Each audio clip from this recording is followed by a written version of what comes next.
On today's video, we're getting up to speed with Yu-Gi-Oh! 5Ds by taking a look at the Revoltech Junk Warrior, as well as the Nendoroid Yusei. It's morphin' time!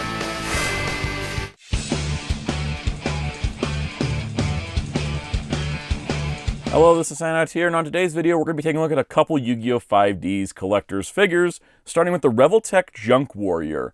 This is the second 5Ds Revoltech release after the Yusei Fudo, where I reviewed the deluxe set on the channel last year, so go check that video out if you haven't already. This is a follow-up to that because we have Junk Warrior, which is one of Yusei's main monsters. It's kind of his initial step between Junk Synchron as this kind of iconic, low-level monster. Junk Warrior is his next stage, and then Stardust Dragon is his stage after that. So it's a pretty cool release to have a nice articulated Junk Warrior. And this being Revoltech, it can be a little squirrely sometimes. Yusei wasn't perfect, so let's take a look at Junk Warrior and see if he's worth a pickup. Alright, so here's Junk Warrior. Now, Junk Warrior, like a lot of the monsters in 5Ds, was not designed to stand on the ground so much as fly alongside a motorcycle because of the speed duels. So you can see with the stand here, which is really nice, it's got an extra segment longer than like a standard Revoltech because of how big he is. If you take him off the stand, you can sort of balance him on his feet. The feet themselves are like ice skates. So he has no stability like this. Like, the fact he's standing is kind of amazing, but you move any of his limbs and he's going down. Now, the thing is, they did account for this. Because of the design, he does not have flat feet. He has these ice skate type things. So they did give you these little booties to go over the ice skates to kind of give him a flatter foot to work with. And so with that flatter foot, you should be able to get him to stand a little easier if you want him in a ground pose, because now he's got solid feet. So there we go. I like that attention to detail because that's something that the design definitely calls for, having the ice skates.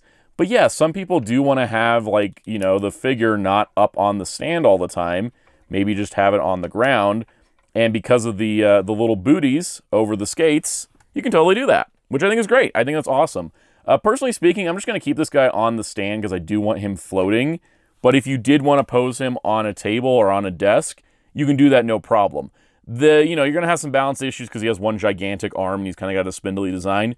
But for the most part, as you can see, just a standard kind of pose, you can totally do that with the figure when you have the booties attached. You totally can't do it when it's just the skates, and I would be worried about breaking the skates even because of the weight. So these are definitely a great inclusion, and it's a really nice design element that I got to give Kaiyodo credit for. All right, so we've gone over like how to stand him, but let's go over his detailing. So he is, because he is an anime character from a series that, pumped out like 150 something episodes over a couple years, he does have a simplistic design, but that works well for the figures. So you got, your kind of purplish violet colors as well as your beige yellow accents, as long as the gray scarf. He's got the more mechanical bits are a little bit more reflective, like the mechanical stuff in his arm, and some really nice paint work and plastic separation all the way down the figure. He honestly looks really, really good, and I don't really have any complaints about the overall look of the figure. The engine on the back of him is also really well done. And what I like is that while it does come with a standard like waist clip, so if you wanted to clip the waist, there is a peg hole in the backpack, and you can plug that straight into the stand.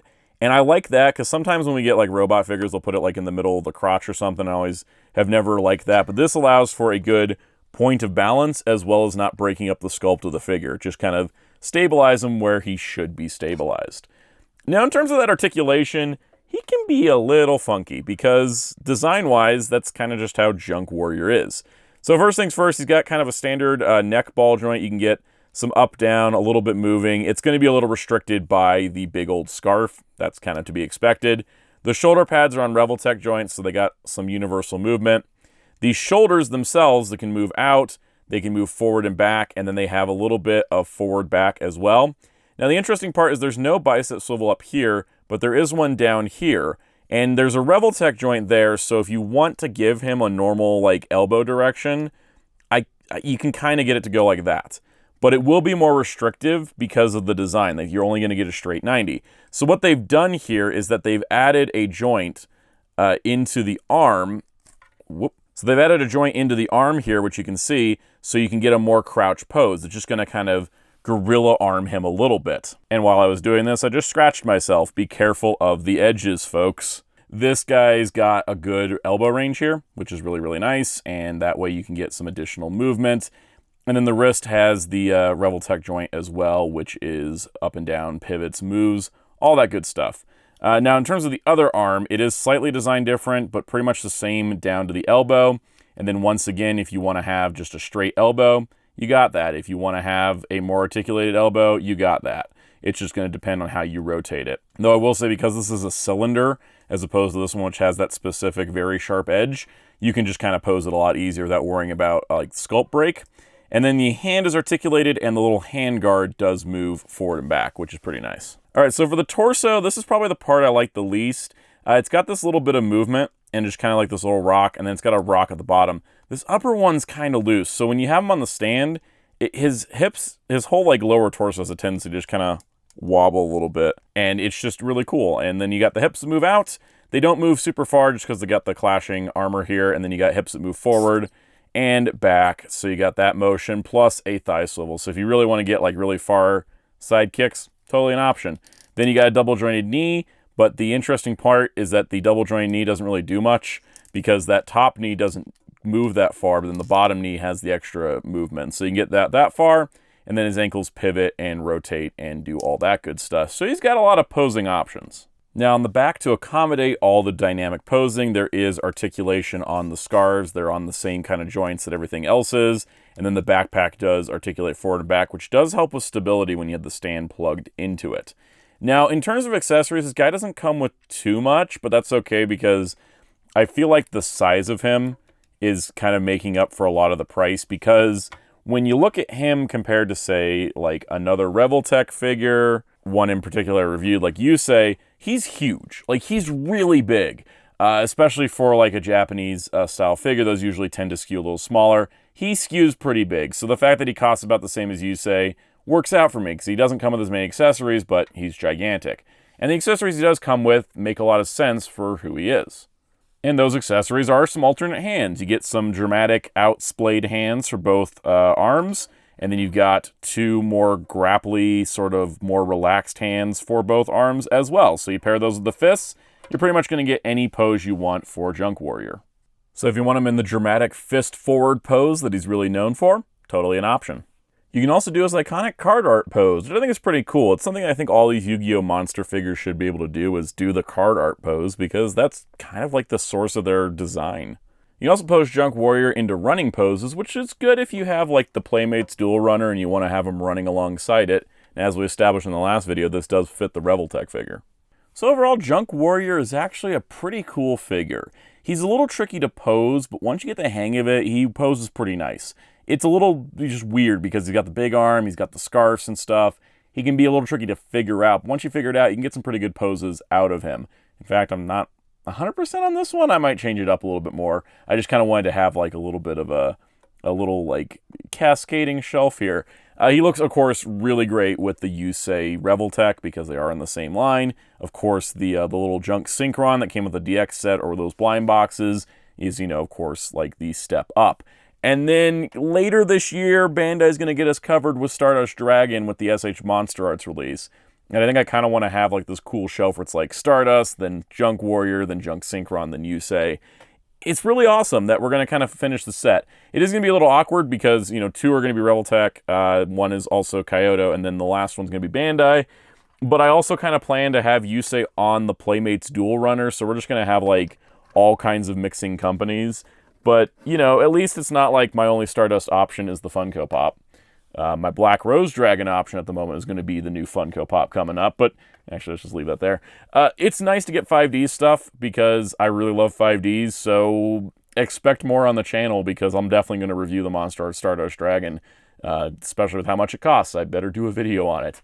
But let's take a look at another little 5Ds thing I did pick up for fun. All right, let's just take a quick look at Nendoroid Yusei Fudo. Since this is a 5Ds review, I thought Junk Warrior's the main attraction, but I was like, let's just look at this, because when else am I going to look at this? I don't I don't buy, you know, Nendoroids, like, hardly ever. I have not opened him till now, so this is just going to be, like, a fun little, let's take a look at him. I buy Nendoroids, like, once every few years, so this is exciting, because I don't think I've ever reviewed any of the Nendoroids I have.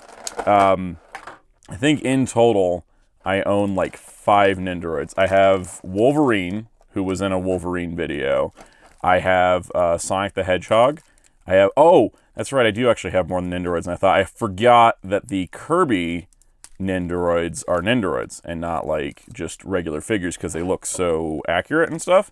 And so I got them, and then I have one Yu-Gi-Oh! One, which is Yugi, and then I have another one, which we'll look at in a moment because it's related. But these, I like Nendoroids. They're just kind of expensive, so I don't usually, like, buy a ton of them. This guy's on the system similar to Yugi where you swap parts out as opposed to like Wolverine, who's like a little articulated figure. But yeah, I mean, there's this giant head. They're cute, they're fun, but you know, they're like, I don't know, like $65, $70 at times. I just remembered about another Nendoroid. Actually, I have more Nendoroids than I thought I did, because I just remembered there's a figure of Jose Carioca from the Disney characters, and he was also an Nendoroid. Anyways, you can swap the faces out. So we're gonna give Yusei this smiling face because he looks natural smiling on the Nendoroid versus the Revoltech. So there you go, there he is. Yeah, so it's kind of like I say I don't buy them that often, but then I just realized I own like at least, I own 3 from Kirby. I've got 2 Yu-Gi-Oh! Ones, that's 5. I've got Sonic, that's 6. Wolverine, that's 7. Jose makes 8. So I might get 8 Nendoroids overall, which is actually pretty good. I do like that they come with stands. Much appreciated, as always, especially because these guys can't stand without a stand. It's kind of the fun of them is the chibi style, but they also can't stand on their own, so let's just get this out. But yeah, Nendoroids, it's not something I say I don't collect them that often, but at least I buy them more than Figmas these days, because Figma's just, oof, they're not like worth the money anymore. I used to be a big Figma collector, and then now I just kind of like don't even buy them at all, because I think the prices aren't really worth it. The last one I bought was Samus from Metroid Dread, because she actually looked worth it, and she was. I thought about getting the Emmy from Metroid Dread, but that also just seemed kind of insanely expensive. And this is a hexagonal peg going into a circular hole. That's lovely. I'm trying to get it in his back here so we can just plug him on. There we go. There he is. Look how happy he is. Okay, so what other accessories do we have? It's kind of interesting. I'm looking at it. The accessory lineup is basically the same as the Revoltech, except you don't have to go through the Kaiyodo store to get the glass of milk or the Signer arm. Also, you know, in my video, I said signer for the, you know, the symbols on the arms, which is technically, you know, correct to the English dub, but the English dub got that wrong. I was informed that it's actually Signer, according to how the Nazca lines is. So, Signer is actually the correct name, not signer. I have a really funny pose idea going on here, so we're going to do this. Let's give him this hand. Yeah, let's go with this hand. I don't want to mess with all of his accessories. It's not like a full review, like I said. So it looks like, oh, his dual disc just clips on like this. There we go. It's on his arm. So we just swap his arm out. Anyways, that is something I learned from the last one, is it's Signer, not signer, which kind of makes more sense because they're like signatures in a way. So I hope I've got that correct now. And if the person that corrected me wants to correct me again, if I somehow misremembered and forgot it again, how it's supposed to be, then yeah, correct me away. I do not mind any form of correction as long as you're like correcting me on something I got wrong and not like something that I, you know, said that you just didn't like. Anyways, so here we go. Glass of milk, dual disc, like he's ready to go to school, I guess. He looks cute. Look at him. He's adorable. I think I'm actually going to display him with the glass of milk more than the Revoltech that I, you know, specifically bought the more expensive version of to display to get the glass of milk. Like I find that I want that one in battle poses to like go with the other figures, but this one he can be. I'm still gonna keep the dual disc on him, but he can be with his little glass of milk. Let's do a little comparison here. All right, so here's Yusei with Yugi. So this is the Yugi Moto. He was the first Yu-Gi-Oh! Nendoroid as far as I know, and they actually reissued him at the same price he was originally, which is why I picked him up. He was only like 35 bucks instead of like the normal like 60 plus on these, so that's why I got him. I was going to get Jaden Yuki from Yu-Gi-Oh! GX to kind of finish the trio of the like original generation Yu-Gi-Oh! Stuff. Then just money-wise, I was like, I don't want to spend the money on Jaden at the moment. So I just got Yugi and Yusei. Now, the reason I bought Yugi, you'd be like, oh, because you're a Yu-Gi-Oh! Fan, right? You'd think that would be the reason, right? No, the reason is because Yugi's waist comes apart, and you can pop his legs off, and you're like, why would you do that to poor Yugi? And I would answer the question, have you ever read the Bobobo manga? So this is the other one I have, which is Bobobo. Shonen manga character and anime character from a show that, you know, everything has no context, because anything can pop out of Bobobo's head. And so the Nendoroid Bobobo has this feature where you can pop his head off, and it's got a peg here. So you can plug any Nendoroid on there, but specifically, it was designed for Yugi to go on here because Kazuki Takahashi drew a page of Bobobo. He drew artwork of Yugi popping out of Bobobo's head. And if I've done my editing job correctly, you're seeing that original image.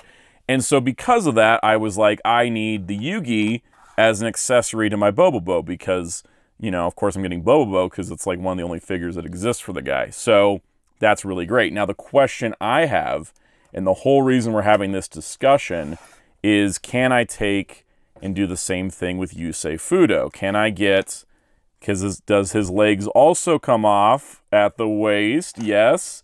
And, oh no, his jacket's too tall. We're so close to greatness here. Oh, actually, it's going to work. It's going to work. You can't peg him in, but, oh my God. You can't peg him in, but there you go. You can balance him in there. I dropped his dual disc. Here's his dual disc. He can have his dual disc back. Clip it on his little arm. Yeah, it doesn't peg in like Yugi does, but there we go. I like the visual of Bobobo's hair opening, and then it's Yusei with a glass of milk, as opposed to like, you know, combat potential. It's like that. It's not Yusei throwing hands like normal. It's Yusei drinking his milk. That's a Bobobo gag if I've ever seen one. And then just for fun, here is the Revoltech Yusei with the Nendoroid Yusei. We got 2 Yuseis in like, you know, 1 calendar year, which is pretty fun. I like that. So that pretty much does it for this video. Of course, like I said, Monster Arts Stardust Dragon is coming out later this year, so you want to hit subscribe and the notification bell so you don't miss out on when I review that beast. I hope it's good. I'm a little worried. Stardust is a tricky design because he's kind of thin in a lot of places. It's not his fault. He's made of junk. He doesn't have any nutrition. It happens. But, of course, any other 5Ds merch that comes out that's in the action figure realm, mostly because I don't do statues as often, I'll definitely take a look at. I love this series, and I'm loving that it's getting love. Look at all this. This is great. And, like, the fact that most of this, like, the center section is just in the last year, and then these have been kind of a little older. This is the oldest. Of course, this came out when the show aired. But, yeah, I'm enjoying the little 5Ds renaissance going on while there's a bunch of Yu-Gi-Oh! Renaissance going on. They're making a ton of Yu-Gi-Oh! Figures, and I'm just sticking to 5Ds for the sake of budgeting and space, but there's a lot of other good stuff coming out as well. So on that note, if you want to continue the conversation, join our Discord server in the link below. All kinds of fun hangouts and chats there. If you want to help support the channel directly, there is channel memberships available. You can get perks like early access to videos, member-exclusive live streams, and more. Let's give some special shout-outs to our channel members. Special shout-out to our channel members, Captain Tears, Spin-54, Toma K, MasterBen95, Jamie's World, Forever1000, Super Shaddix Boom, Capybara Enjoyer, Kyle Birdwell, Crestfallen Thoughts at Midnight, Vangel Giorgio, Mr. Smelly Potato, Star Warrior Robbie, Oni Onichan, B-Tub, Gang1, and Starwho. Thank you all for your support of this channel. If you so wish, you can find me on social media at Blue Sky and Discord at Soundout12. You can also find my wonderful graphic designer on social media and Discord at DarkClaw643. Plus, you can find Hero Club at hero-club.com for anime news and more. And until next time, this is Soundout saying, going fast still makes me feel alive, and I can't wait for the Stardust Dragon later this year.